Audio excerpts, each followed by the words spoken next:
Welcome to episode 57 of Believe in TCU, presented by FanDuel. I'm Zion Trammell, joined by Seth Dowdle as always. Football season is finally here. We had week 0 over the weekend with a few Big 12 teams playing. Iowa State defeating Kansas State, and then Kansas picking up a win over Fresno State. But this is where we really get into the meat and bones of it all. The college football season really does start this week. And for TCU, it doesn't start on a Friday. It doesn't start on a Saturday. It starts on Monday at 7 o'clock against UNC on ESPN on Labor Day. A standalone game. Last two teams to play this season. Well, not the last two. That's the goal. The goal is for TCU to be the last team to play, but we are the last team to start playing, which is a little annoying. Also, at the same time, though, it does give you an opportunity to not stress about the Frogs on Thursday, Friday, Saturday, or Sunday. You can just watch all of those games and enjoy them, and then sit and watch TCU with everyone else, and then you can stress and tear your hair out and just cry and scream and do all the things that football makes us do. Yeah, it's hopefully we're hoping that it's going to be stress free, but with TCU, it's probably not going to be the case. So in this episode, we're going to be doing a TCU versus UNC preview, things we can expect, talking about the Tar Heels a little bit under Coach Bill Belichick in his first game at UNC at the helm. It's crazy. Seth, I'll kind of turn things over to you. Tell us a little bit about UNC. They have a lot of transfers, a lot of unknowns, but what can you say about UNC? Yeah, obviously the story starts and kind of ends with Bill Belichick comes in, completely revitalizes that program in terms of buy-in and maybe a little bit of expectation.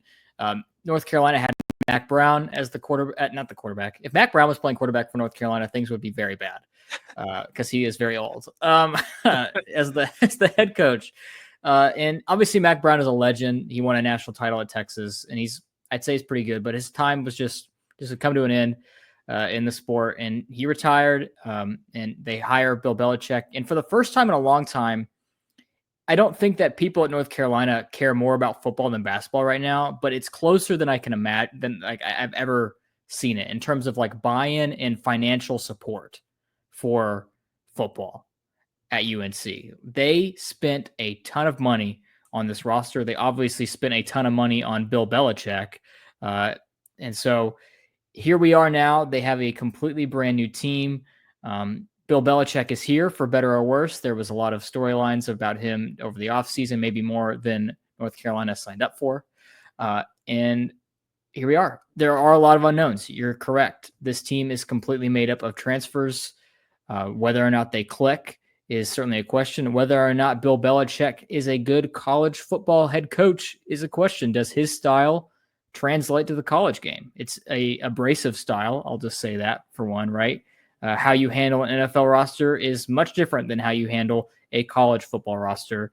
We'll see how that goes, but I think those are the macro questions for UNC. There are definitely some micro things that we'll touch on as we talk about this game specifically. But when it comes to looking at North Carolina, it starts and ends with Bill Belichick.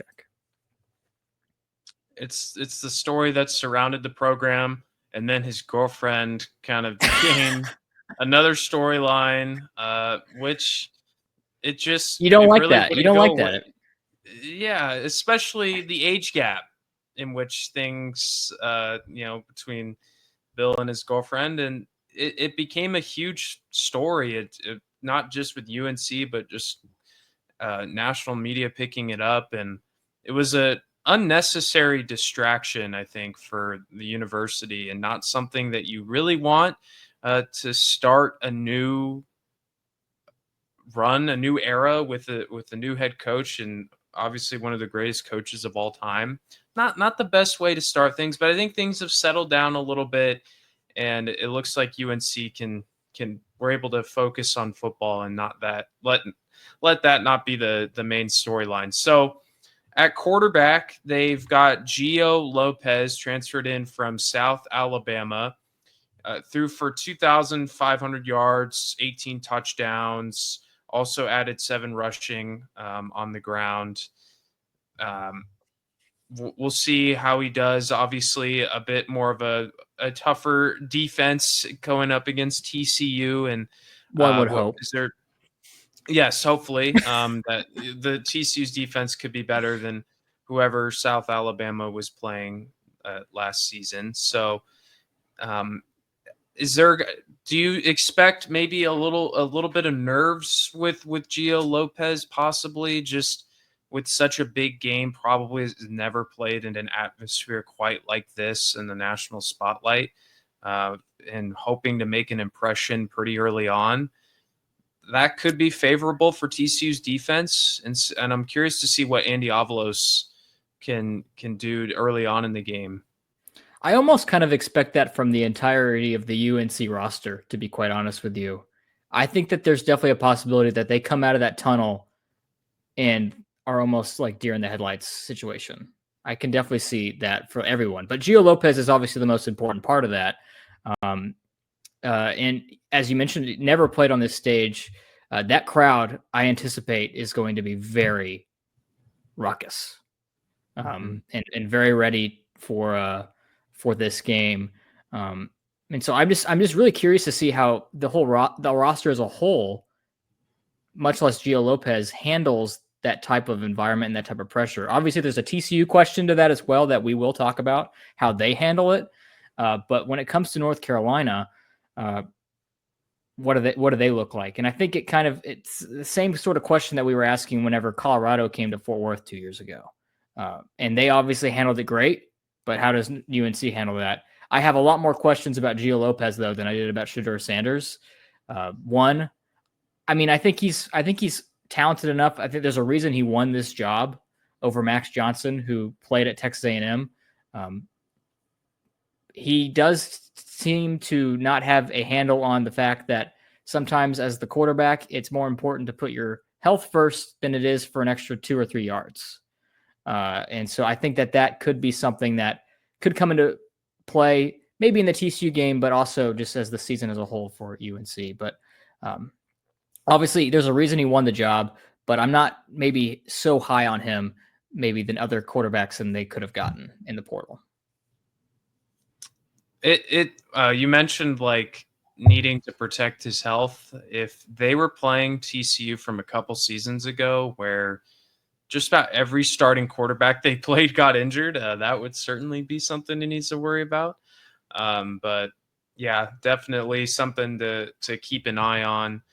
Yeah, I think the part of just the unknown with UNC's whole team is kind of what could give TCU some fits and maybe a little bit more nerves as a fan watching the game, because you don't really have a lot to look at as a whole team, like what they look like as a unit. You have to kind of pick and choose like players from previous programs they played at, and not to mention the fact, and we've talked about this before, that Bill Belichick's had plenty of time to prepare for this TCU team. Now, obviously, his sole focus has not been looking at TCU, and his sole focus is to get this team ready and to start building up this program. But he's had some time, I'm sure, on his hands to look at the Frogs, and that could certainly present some challenges. I like Sonny Dykes. He's a great coach, but if I had to go X's and O's, Sonny Dykes versus Bill Belichick, I think every person on the planet would take Bill Belichick. So that could be an issue. It's not even just Sonny Dykes. It's if you take it down to the offensive coordinator level, who do you pick in OC versus DC here, or offensive scheme versus defensive scheme? Kendall Briles or Bill Belichick? I am going to take Bill Belichick every day of the week. And you mentioned it. TCU does not have the film to look at. They cannot look at last year's North Carolina film at all. Like, you have to disregard pretty much all of it. Whereas UNC can look at TCU.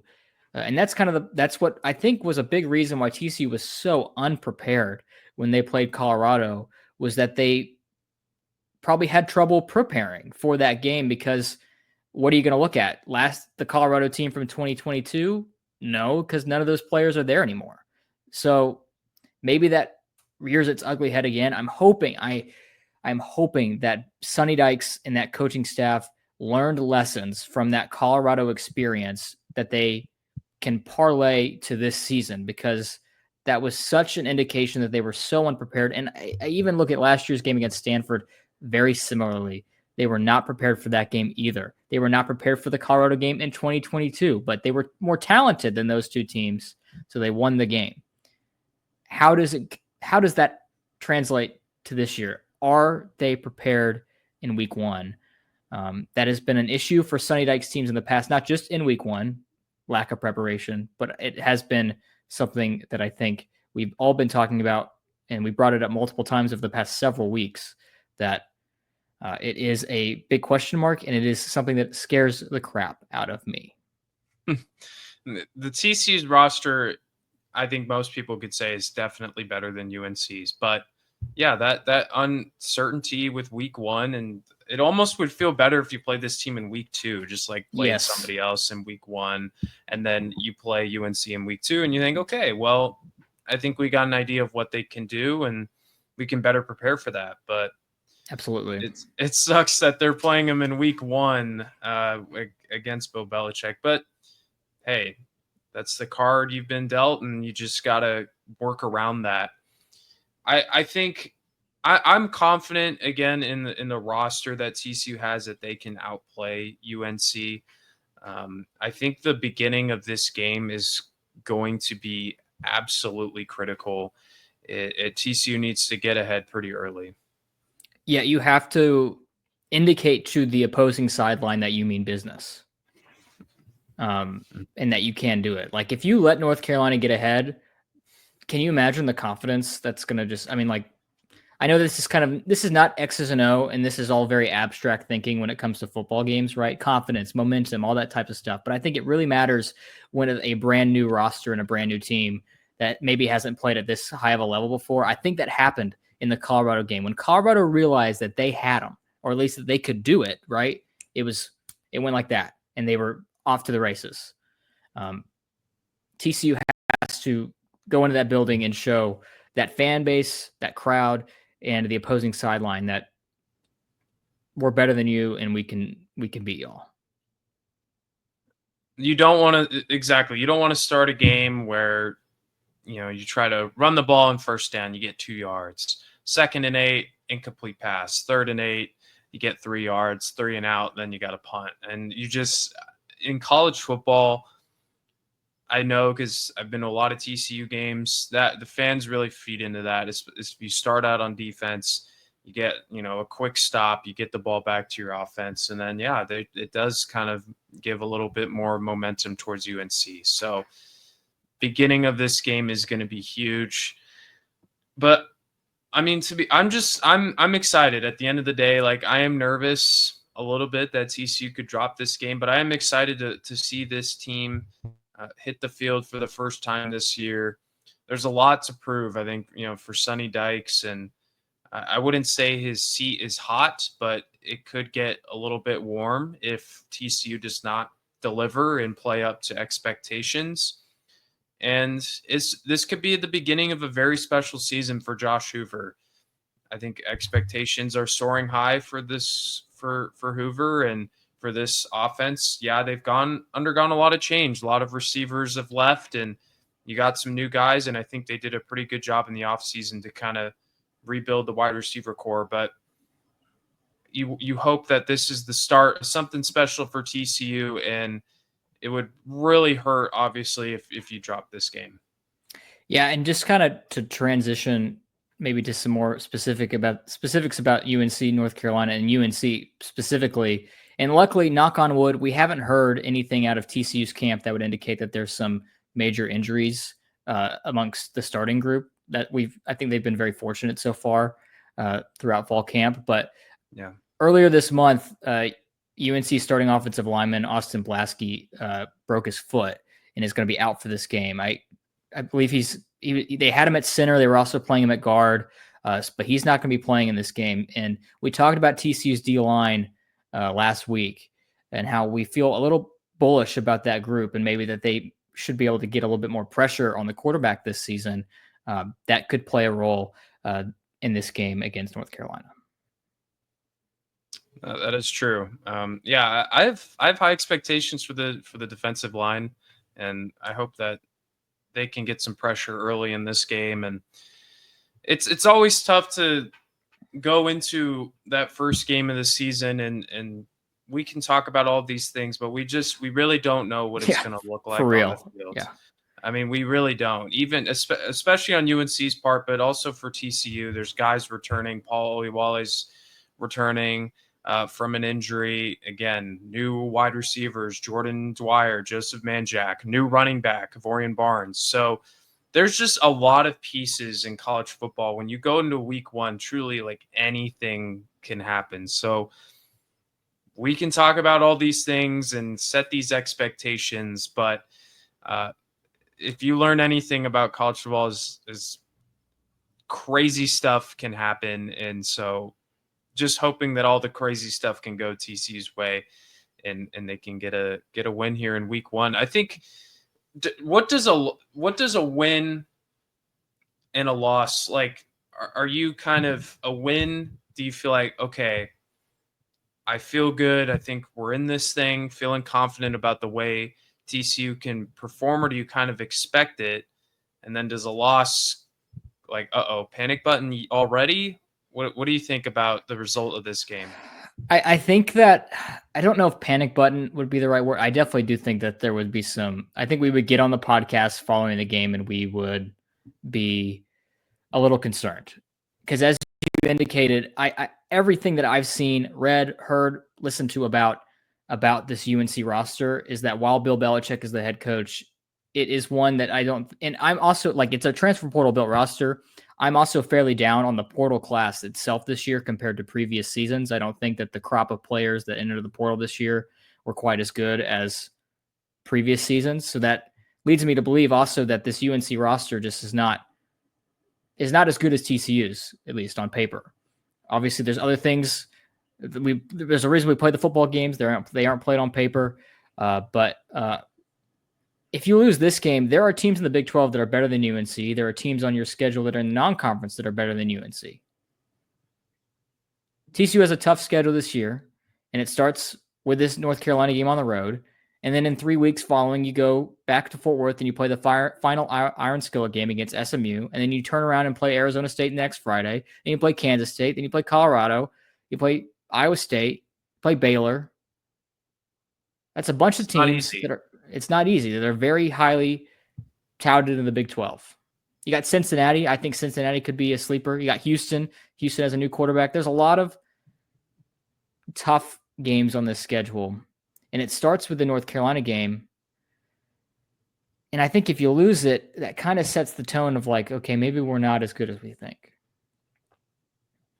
It would be deflating. Like I really don't want to think about TCU losing this game to UNC.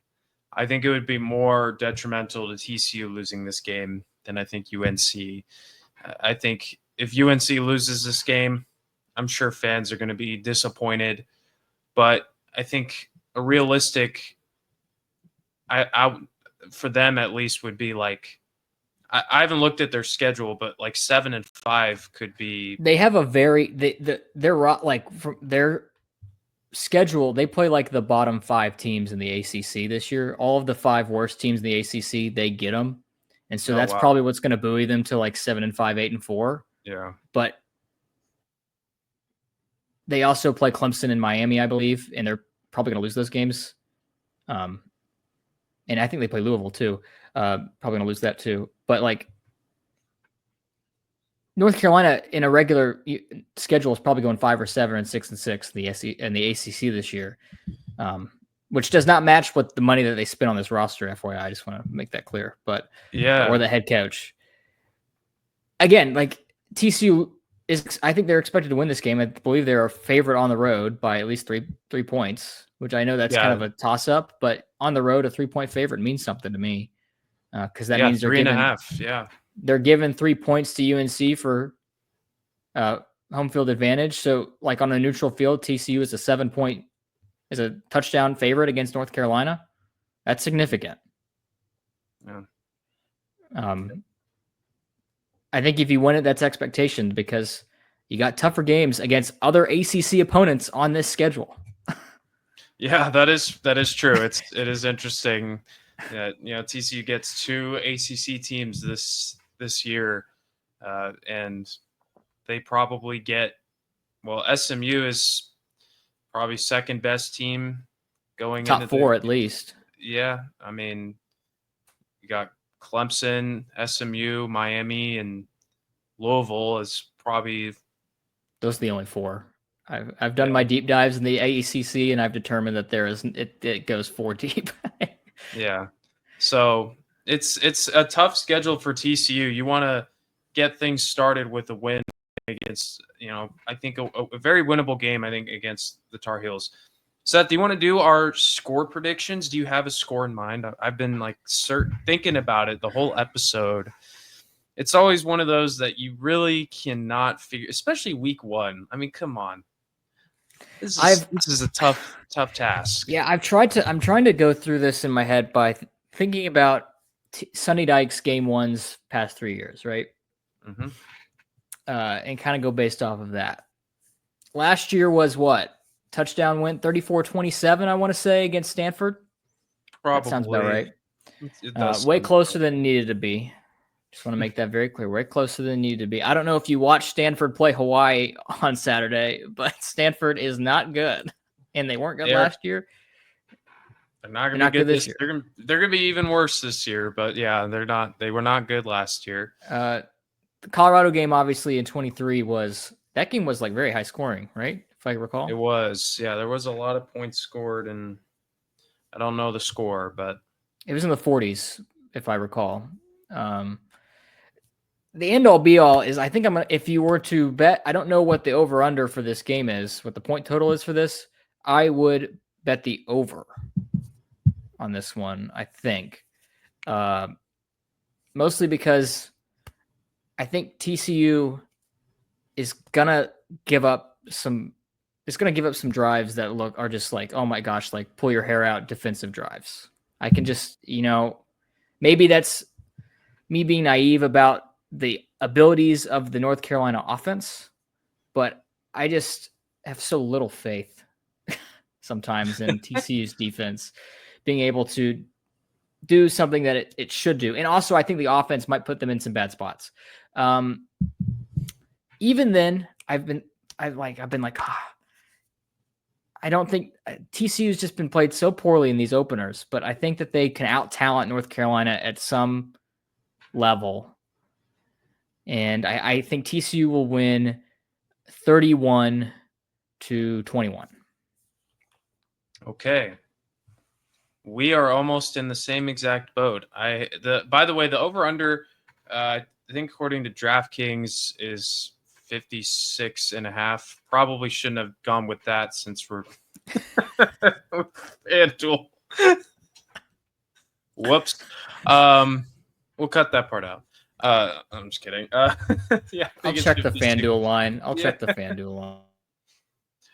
I realized as that's coming out of my mouth that was not the one I should have referenced. But that's hilarious. That is hilarious. I'll come back to me on that one. I'll get it up in a second. Okay. So again, mine is similar. I think TCU wins 31-24. I give them a field goal there. And I think UNC, they're going to have a chance there. They're going to have a couple opportunities late in the game, and they're going to throw an interception. It's going to go to Bud Clark, baby. Yeah, Bud Clark, interception to seal the game, and TCU gets their first win of 2025. That would be ideal. It would be a good start to the season for the Horned Frogs. Just excited again that college football is back, and 56.5 is the line at FanDuel. Okay. Yeah, and taking a look here at the Big 12, just briefly, there are some pretty difficult matchups here for Utah gets UCLA. That could be interesting. We got Auburn versus Baylor. That's obviously a very exciting game. Little SEC versus Big 12. Cincinnati gets Nebraska. So I wouldn't say that TCU has the most difficult week 1 matchup in the Big 12, but it's certainly up there and probably going to be watched the most. Let me tell you, I actually think that obviously every team's performance in week 1 is important for their specific cause. But I think for the Big 12's cause of, Brett Yormark has been beating the drum of he believes that the Big 12 can get 2 teams in the playoff. I think that is slightly naive, but if that is to be possible, the Big 12 needs to show out in these non-con games, and I'm looking at you, Baylor. If you beat Auburn, that does something. Even if Auburn is not fantastic this year, that does something. I'm looking at you, Cincinnati. If you can beat Dylan Raiola at Arrowhead with Travis Kelce in attendance, I don't know if that's the case. That would be crazy, though. But that game is at Arrowhead for some reason. That would mean something. If what was the other one? Oh, Colorado beat Georgia Tech.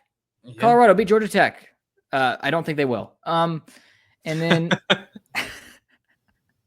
that would do something for the Big 12 to just kind of legitimize the cause of see, we can beat people in the that are not just our Big 12 brethren. Yeah, Utah, UCLA. That's another big one. Mm-hmm. August. Wow, that game's being played at 10 o'clock, Central Time. That's crazy. Golly. And then obviously the big one, Hawaii versus Arizona. I mean, Hawaii's a legitimate threat to every team in the country. So Arizona's got to be ready. Is Hawaii just going to play everybody, every mid-West Coast power conference team? Apparently. Bad. I'm sorry. Not mid. Mid is the wrong word. Bad is the correct word. I'm sorry. Yeah. Who else did they? Okay. Yeah, I see their schedule now.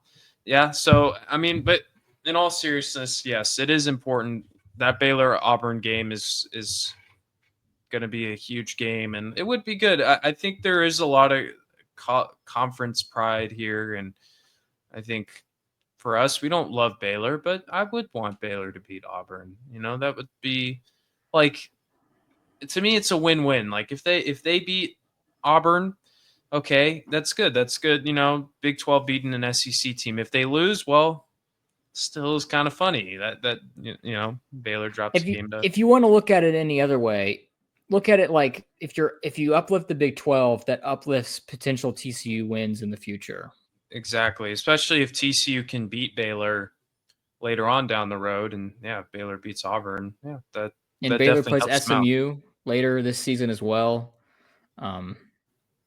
There's tons of that across the Big 12, and I think there might be even a couple next week for some Big 12 teams against some pretty, decent power conference opponents. But this week is definitely the big one for sure. And it starts off with Cincinnati, Nebraska. If Cincinnati can pull it off, that's either an indication that Nebraska is not going to be good this year or that Cincinnati might be a dark horse in this conference. And we already saw Iowa State and Kansas State exhibit kind of what they might have.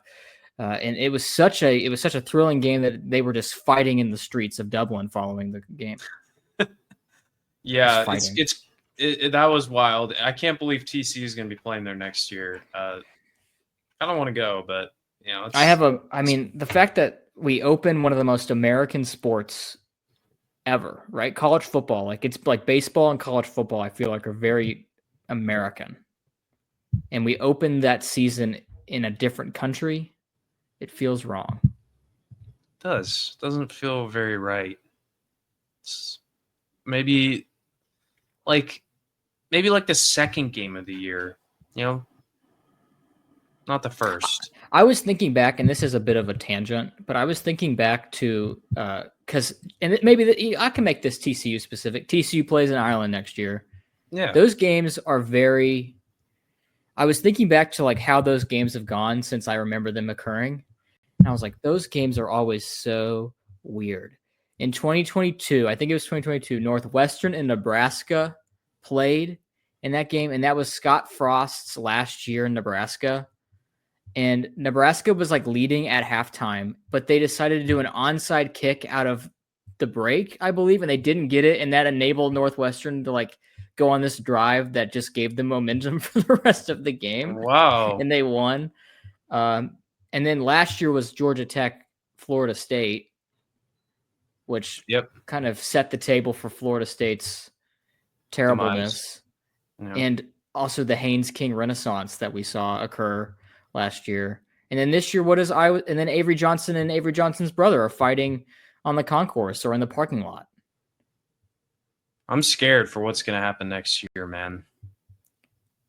What's Bill Belichick? Can you believe? Oh, wait, we have to do this whole song and dance again with Bill Belichick, but it's going to be in freaking Ireland. Yeah, maybe he's going to propose if they win. If after the game, that'll be the crazy thing that happens. Please, God, no.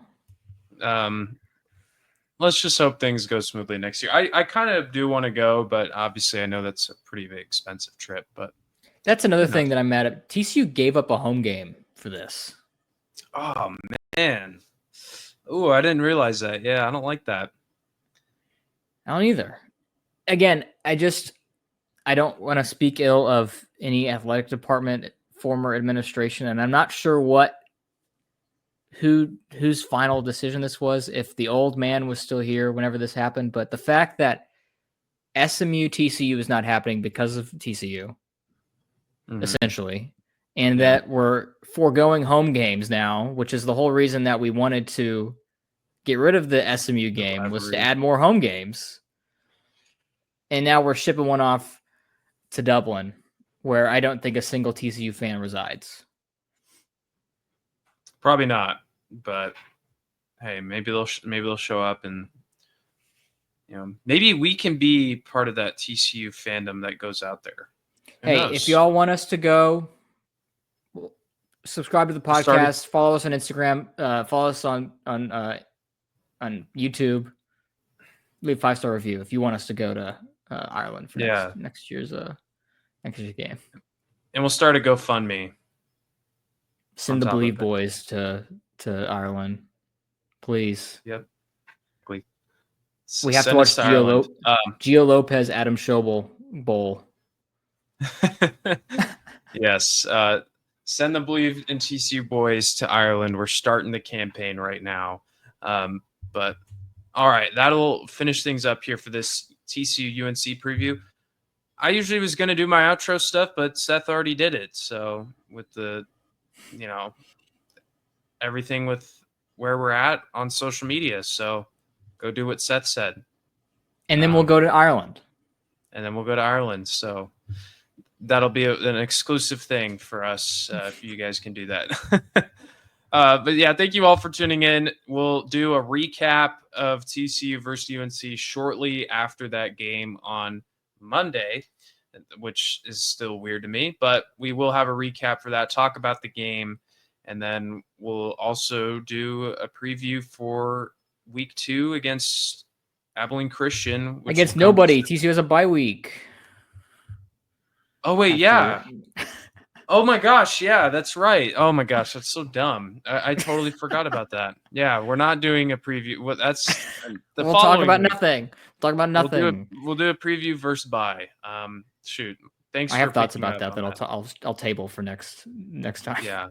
Okay. So yeah, stay tuned for that next week. Thank you all for tuning in. We'll see you guys next week. And yeah, as always, go Frogs.